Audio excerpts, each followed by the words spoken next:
हाँ जी, जय हिंद वॉरियर्स। कैसे हैं आप सभी? आई होप सो सारे के सारे बच्चे वाइटियर बहुत बढ़िया होंगे एंड आप सभी वॉरियर्स की एनडीए एग्जाम की बच्चा प्रिपरेशन बहुत बढ़िया चल रही होगी, है ना। तो आप में से लगातार बहुत सारे बच्चे पूछते हैं, सर आपने खुद ने एनडीए एग्जाम दिया, आपने क्रैक किया, तो आपकी सर खुद की क्या प्रिपरेशन स्ट्रेटेजी थी एंड सर क्या हम लोग बिना कोचिंग भी क्लियर कर सकते हैं एनडीए एग्जाम? तो भाई साहब मेरे भाई जवाब है हाँ, बिकॉज मैंने खुद ने भी एनडीए का बच्चा कहीं से कोचिंग नहीं ली, कहीं से प्रिपरेशन नहीं किया, खुद से ही बच्चा चीजें मैनेज करके मैंने बच्चा एनडीए एग्जाम की प्रिपरेशन की एंड 2 बारी बच्चा एनडीए क्लियर भी किया। तो मेरी जो बच्चा प्रिपरेशन स्ट्रेटेजी थी वो इस पर्टिकुलर वीडियो में डिस्कस करने वाला हूं एंड तुम्हारे लिए बच्चा हेल्पफुल रहेगी, खासकर उन बच्चों के लिए जो कहीं पे कोचिंग नहीं ले रहे हैं, सेल्फ स्टडी से बच्चा अगर वो क्लियर करना चाह रहे हैं तो ठीक है। तो इस वीडियो को सारे के सारे थीता एंड तक देखना। मेरे भाई एनडीए के बच्चे एग्जाम की बात करें तो एनडीए के बच्चे रिटन एग्जाम में अपने पास में 2 पेपर होने हैं, तो मैथ का एंड सेकंड इज जीएटी, है ना। जीएटी में अपने पास में भाई English, physics, chemistry, biology, history, geography, polity, economics and current affair, है ना, बहुत सारे सब्जेक्ट है। तो देखो अपना सिंपल सा सॉर्टेड था बच्चा। मैं basically I am from science background student, है ना। मेरे पास भाई 12th में बच्चा मैथ एंड फिजिक्स था, साइंस बैकग्राउंड से मैं था। तो भाई साहब मैंने बच्चा विद 12th नहीं दिया, मैंने 12th के बाद में दिया। तो व्हाट आई डिड, मैंने मेरे भाई सबसे पहली चीज उठाई दैट इज एनसीईआरटी, है ना। एनसीईआरटी उठाई भाई साहब कौन सी बच्चा? 11th एंड 12th की, है ना। 11th एंड 12th की एनसीईआरटी उठाई, उन्हीं को बच्चे देखो चीजें मैंने पढ़ रखी थी, अच्छा था मैं क्वाइट, वैसे ना बोर्ड्स में मैंने अच्छा काफी अच्छा स्कोर किया। तो बच्चा एनसीईआरटी मैंने बोर्ड्स की उठाई, अपने 11th 12th की कई क्लास की उठाई बढ़िया से एंड बच्चा एनसीईआरटी को मैंने सोल्व करना स्टार्ट किया मैथ के लिए पर्टिकुलर। जो भी एनसीईआरटी में जो भी जिस चैप्टर्स है ना, कॉन्सेप्ट वगैरह रिवीजन मारना, है ना, फॉर्मूला बच्चे याद करना बढ़िया तरीके से, एनसीईआरटी तो पूरी निचोड़ दी। एनसीईआरटी के बाद बच्चे मेरे भाई सेकंड थिंग जो बच्चा मैंने की ना that is previous year questions, है ना। जैसे मान लो मैंने एनसीईआरटी बच्चा मैथ में उठाया कॉम्प्लेक्स नंबर का चैप्टर, तो एनसीईआरटी में जितना भी उसका कांसेप्ट है, जितने बच्चे उसके प्रैक्टिस क्वेश्चंस है वो सारे अटेम्प्ट किए, सारे के कांसेप्ट समझे, जो भी फॉर्मूलाज थे वो याद किए एंड देन फिर बच्चा मैंने उसी चैप्टर का सेम डे ही, है ना, तो मान लो आज मैंने कॉम्प्लेक्स नंबर एनसीईआरटी कवर कर दी, नेक्स्ट डे फिर बच्चा उसके मैं प्रैक्टिस क्वेश्चन लगाता था जो प्रीवियस ईयर क्वेश्चन आ रखे ना एनडीए के एग्जाम में, ताकि मैं समझ पाता कि जिस लेवल की मैं प्रिपरेशन कर रहा हूं उस अगर एनडीए के एग्जाम में इस चैप्टर से पर्टिकुलर क्वेश्चन आता है तो क्या मैं उसको कर पाऊंगा नहीं कर पाऊंगा।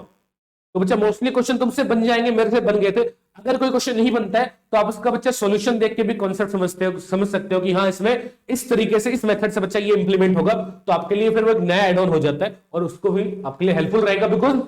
प्रीवियस ईयर क्वेश्चन बच्चा एनडीए के एग्जाम में बहुत इंपॉर्टेंट है। कॉन्सेप्ट काफी बारी बच्चा सिमिलर रिपीट होते हैं एनडीए के एग्जाम में। बच्चा मैथ्स फिजिक्स केमिस्ट्री के लिए बच्चा मैंने ऐसी प्रिपरेशन किया, अपनी एनसीईआरटी लगाई 11 12 की एंड बच्चा पीवाईक्यू लगाता गया, जिससे कि बोर्ड्स लेवल का सारा कवर हो गया, साथ में एनडीए लेवल पे बच्चा प्रीवियस ईयर क्वेश्चन से सारा कवर होता गया। जो नए कॉन्सेप्ट सीखने को मिले उनको बच्चा मैं नोट डाउन करता गया और उनको रिवीजन मोड में लगाता गया। रही बात sir history, geography, polity, English, इनका क्या करें, ये तो डब्बा गोल है सर। साइंस वाले बच्चे किसी में बच्चे जनरली दिक्कत आती है ना। मेरे भाई बात करूं मैं जीएस की, ना, तो जीएस वाले पूरे पोर्शन की, है ना। करंट अफेयर की अगर बात करूं, बिकॉज करंट अफेयर का बच्चा अच्छा खासा फेटेज है, तो करंट अफेयर के लिए what I did, current affair की बच्चा मंथली मैगजीन मैंने खरीद ली, जो पिछले 6 महीने की 6-7 महीने की है ना मंथली मैगजीन, जो हर मंथ खरीदता एंड बच्चा उसमें बिकॉज क्या रहता है कि अगर आप बच्चा रेगुलर करंट अफेयर देख रहे हो ना, अभी ऑनलाइन एजुकेशन आ गई है, बहुत सारी चीजें हो गई है, बट उस टाइम इतना ट्रेंड नहीं था बच्चा। तो व्हाट आई डिड, मैंने करंट अफेयर मैगजीन खरीदा था, वीकली भी खरीद ली, मंथली खरीद ली, बिकॉज उसमें सारे जो इंपॉर्टेंट पॉइंट थे मेरे भाई वो कवर हो जाते थे। तुमसे मैं रिकमेंड करता हूं रेगुलर करंट अफेयर की बजाय, अगर आपका रिटर्न एग्जाम बच्चा भी फोकस है, रेगुलर करंट अफेयर की बजाय वीकली करंट अफेयर या फिर बच्चा मंथली करंट अफेयर देखना तुम स्टार्ट करो, तो वो तुम्हारे लिए हेल्पफुल रहेगा। तो बच्चा करंट अफेयर वहां से प्रिपरेशन किया, है ना, वीकली या फिर मंथली करंट अफेयर के बच्चा मैगजीन पढ़ गए, ठीक है। बाकी जो बच्चा पर्सन है हिस्ट्री, पॉलिटी, ज्योग्राफी, है ना, इनके लिए बच्चा मैंने कहीं एनसीईआरटी नहीं पढ़ी। व्हाट आई डिड, मैंने भाई सब पीवाईक्यू उठाए, प्रीवियस ईयर बच्चे क्वेश्चन उठाए, है ना,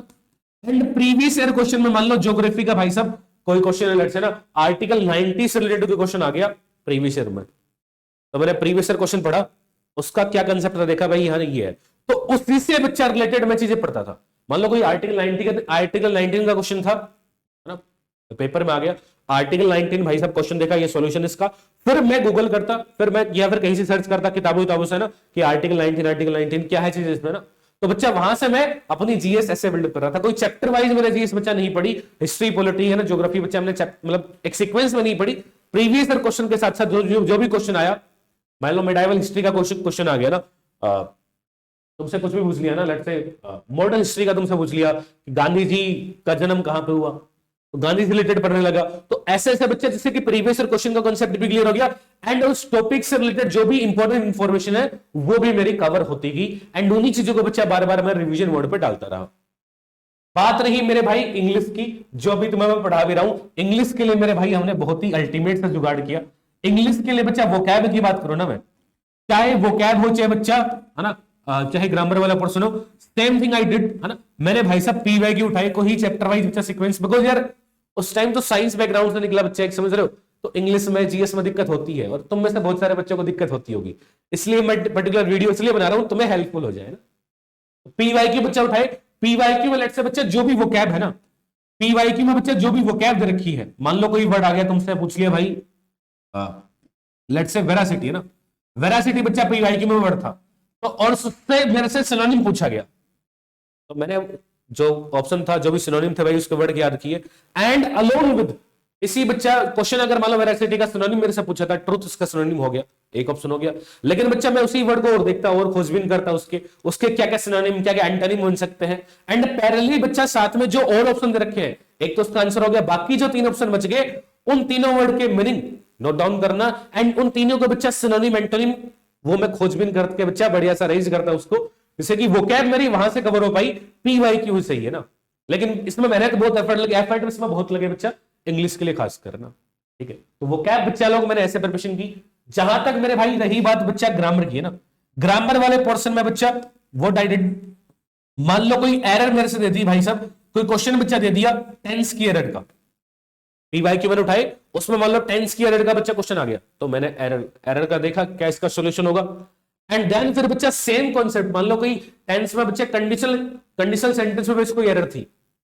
तो उस एरर का क्या सॉल्यूशन होगा वो मैंने देखा, एंड बाकी जो अदर कंडीशनल वर्ड बन सकते हैं, अदर जो कंडीशनल सेंटेंस बन सकते हैं, उन्हीं से रिलेटेड बच्चा चीजें मैंने पढ़ी, एंड ऐसे बच्चे चीजों को अरेंज करते करते उनको बच्चा रिवीजन मोड में भी साथ साथ डालता गया, ठीक है। तो ये बच्चा मेरी ओवरऑल प्रिपरेशन स्ट्रेटेजी थी, चाहे तुम मैथ की बात करो है ना, चाहे बच्चा तुम जीएस वाले पोर्शन की बात करो, एंड चाहे मेरे भाई इंग्लिश की बात करो, बट तीनों में तुम एक चीज कॉमन पाओगे मेरे भाई, इन सबका बच्चा प्रिपरेशन स्ट्रेटेजी का मेरा जो सेंटर था दैट इज पीवाईक्यू, एंड तुमसे मैं बार बार बच्चा एक चीज बोलता हूं कि पीवाईक्यू करना बहुत नेसेसरी है, अगर तुमने भी सपना देखा है ये ड्रीम एकेडमी में जाके बच्चा देश की आर्म फोर्सेज में सर्व करने का,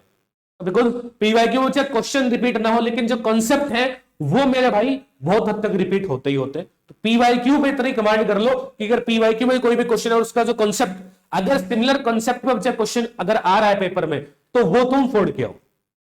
ठीक है। क्लियर है सभी बच्चा पार्टी को। तो ये बच्चा मेरी प्रिपरेशन स्ट्रेटेजी थी, बिना कोचिंग मैंने कैसे क्लियर किया एनडीए ना, वो भी 2 बार, ठीक है। और बाकी अगर किसी बच्चे को एनडीए के रिगार्डिंग कोई भी गाइडेंस चाहिए तो आप मेरे पास बच्चा व्हाट्सएप कर सकते हैं, व्हाट्सएप नंबर तुम्हारे स्क्रीन के ऊपर है, व्हाट्सएप कॉल कर सकते हैं, ठीक है सभी को। तो चलिए फिर मेरे चीतो आज की इस वीडियो को रखते हैं यहीं तक, मिलेंगे हम लोग नेक्स्ट वीडियो में, टिल द टाइम जय हिंद।